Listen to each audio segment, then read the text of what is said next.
Hi, this is Jack Rabbit, also known as Empress, Hi, it's Tori Boo 151. and we're doing a review tonight on the Real Housewives of Atlanta. This is our second or third time trying to get it together. Yeah. This is season 7, episode 6, I believe. Let me just first say that I had already decided not to do Real Housewives anymore. I wasn't even going to watch it or what have you. You know, I used to feel like really great when I would see that these ladies didn't fight. I was watching Love and Hip Hop, Basketball Wives, and they were just ridiculous. And then to see them actually get into this little scuffle during the reunion, um, it kind of turned me off. So I just decided to take a break. Now I've been hearing a little tidbits of it, so I decided, you know what, I'm going to come back and then I'm going to give it the best review that I can. So let's start off with Candy and Mama Joyce. Okay, Candy and Mama Joyce. So, last episode, we found out that Candy had given her mom her old house. And apparently, her mom had issues with the house and didn't like the way it was set up or whatever. And she had her boyfriend come in and try to remodel. But when Candy went in to check on the house, it was in shambles and stuff was broken out and tubs and sinks were gone, and it was a wreck in there. So Candy wanted to sit down and have a talk with her mother about what happened with the house. First of all, he did not need to be working on the house, quite frankly, her boyfriend. He's not a contractor. Is he in construction? Does he have a firm? Do we know anything about him? Because it just seemed like he just popped up out of the blue, like everybody trying to get a check this season. But it turns out that Candy says that her mother cussed her out. Now, I don't know if the mother cussed her out, but she did get out her phone and read some text where Joyce was coming at her like she usually does, very harsh. Candy responded, but not harshly, and then the mother came back harsh again because at first she was going to deny it all, but she had her dead to right on that phone, so she couldn't lie about it. And then when Candy wanted to get into a conversation really about it, all of a sudden we find out that Mama Joyce is on some kind of medication. I don't know if she got blood pressure or what, but she doesn't want to give herself an aneurysm, so she want to stay calm. I clearly, for me, it's an excuse to not have to get real and have a conversation. It's someone to manipulate the whole conversation so we can talk about something else or not talk about it at all. And Todd seemed to know that because when Candy went out to tell him how the conversation went, she told him about the medication. He was like, "This is some bull," and they went on about their way. Yeah, I think that was just a simple excuse. We already know that Mama Joyce likes to get crunk. So moving on quickly and professionally. We are talking about Demetria now. She's new on the show. Not sure if she's auditioning or she's going to get a peach at some point, but she is new. Um, Now I don't think I've seen this scene. Have you seen it? The with Demetria coming in. Mm-hmm. Okay, yeah, I did see it. And they were at the Bailey agency. At first, it was Cynthia coming in the door. She looked cute with the little hat and all that kind of stuff. But it seemed like she was fishing for compliments. I don't understand what that's about. And then I'm wondering to myself, it's not a soul in this agency. Maybe they do buku business when the cameras are off. But I thought the show was about everybody supposed to look like they have this fabulous life and these businesses. You can't have a business when there's nobody there. And they had a few little people. And then they had Cynthia's assistant, which I'm like, okay, who's paying for that? But, I don't know. But then comes Demetria, and they hug. Like, obviously, they've been acquainted sometime in the past. I don't know how they know each other, but they seem to know each other. And Demetria mentions that she's going out with a guy named Roger Bob, which we could not get that name, by the way, because everybody was saying Roger Bob, and it's Roger Bob, Bobb. And Cynthia knows who he is. I'm guessing everybody knows everybody. It seems like down there, but she knew who he was or had some affiliations with him. And she was surprised that him and Demetria were been together 7, 8 years. And anyway, she came to let Cynthia know, bring your friends and come out to this little night spot, and they're going to do a viewing of her new video.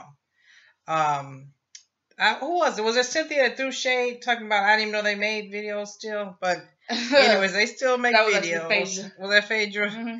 That was shady. Yes, they still make videos. So what happens? Then we see Cynthia with Kenya, and in comes Claudia Jordan. Yeah, they come in and they're shopping. First let me say, Claudia, I'm not really here for you. You coming in way too strong. You are new. You are very fresh, and you want to come in like you know everybody and everything and what they stand for and all that. Anyways, not to mention the fact Claudia's coming in. Hey girl, hey boo, hey. You know, I'm like, really? You know all that? And by the way, they do get to talking about Metria. And what's the first thing Claudia says? Who's that? That's right. Bitch, where you been? Okay. Where they dig this heifer from? I'm not feeling her at all, but go ahead. But anyways, they get to talking with each other and talking about Roger. Like, who is this Demetria girl? Are they together? What's the status of the relationship? And it kind of seems like they're trying to like dig, you know, is this his girl? Mm-hmm. You know, is he single? Mm-hmm. Can I get with him? And we all know Kenya's super thirsty and Claudia's acting the same way. So right, because what happens is Cynthia, Peter, Kenya, and this Roger Bob they were out on a social event and they all took a picture together. And I guess the blogs were going crazy saying this is Kenya's new man. But Kenya never did speak up and say that wasn't her man. But see, that's how she got in trouble with that whole Apollo mess. Right. But that's how she is. She's a sneaky hoe. Oh, yeah. And she'll let that shit ride. If it's any fame or her name anywhere, then she's not going to say anything. But they get invited to the little meet and greet for the video blog, and everyone's going to come out. Yep. And where do we go next from there? Where do we go next? Kenya, right? Kenya, she's with Bob. Oh, yeah. I'm not sure why. I didn't catch why she was in Bob's office. She said she had did some production work with him years ago. Okay. Okay. But go ahead. Right. Okay. This has been years ago, so to speak, you know, so she says. But she's obviously not there to do any kind of production work. She's there to seduce him into telling her all his business and who is Demetria and is this your real woman? And she plays the game. We all know the same game. Oh, really? Well, tell me more. Mm-hmm. Who is that? I heard you knew somebody named so and so such and such. You know, she did all the whole stint and everything. And he ends up telling her, yeah, that's my girl. But he was uncomfortable about it because clearly, you know, he'd been punked into telling his information.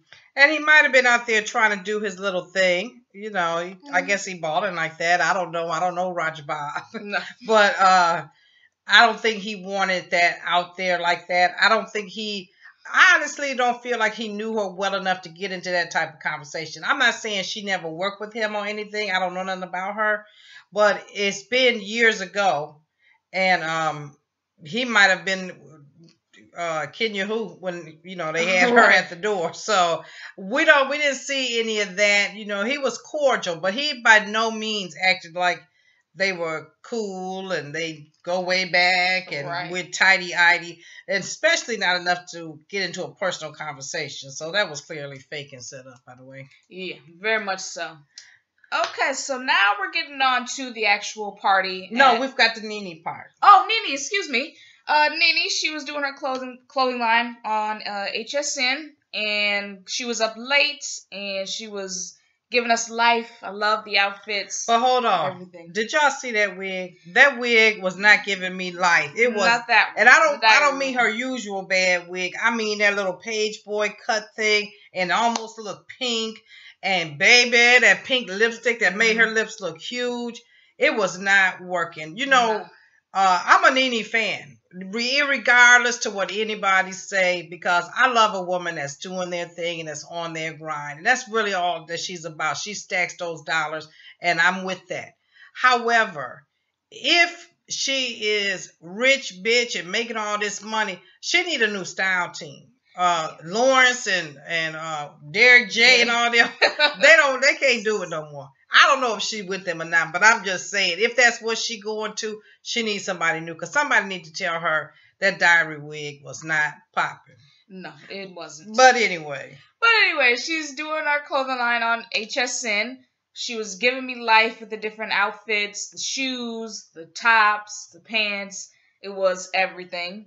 And she was explaining how, where they do HSN at late night, midnight and, the down hours of the night, and how she was saying that, I'm sleepy and this is my bedtime, and, I don't do this, I'm daytime. Yeah, but she came to life too.